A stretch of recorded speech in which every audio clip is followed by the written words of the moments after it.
Nasser Ssenyendo. I'm from Uganda. I was born in Masaka, about 500 kilometers from Kampala here. I was born hearing at the time when I was 10 years. I became deaf because of meningitis. Because we had a village doctor, because he said I have malaria at that time. But it wasn't true, so he gave me wrong medication which spoiled my ears. It was really a very big challenge for me, because my life was in two worlds now, the world of the deaf and the world of the hearing. Because the time I was hearing, many people would comment negative about the deaf people.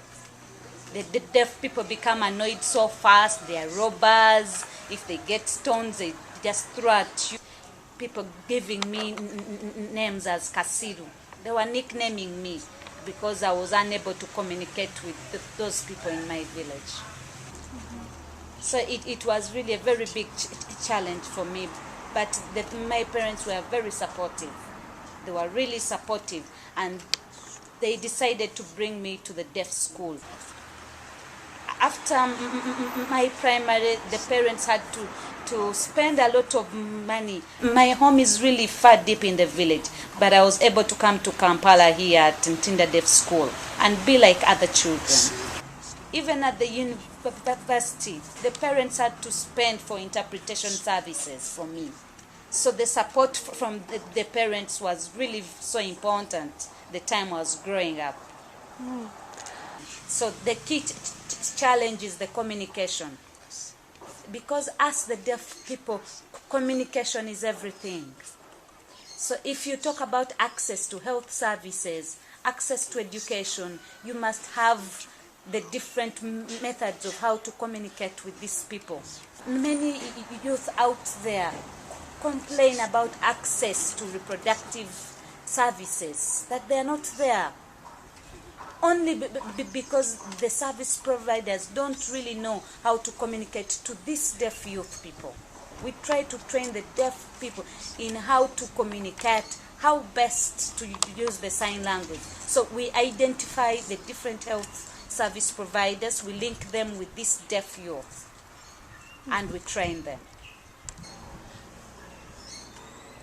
So it is really very different, because in Kampala area, the services are really there.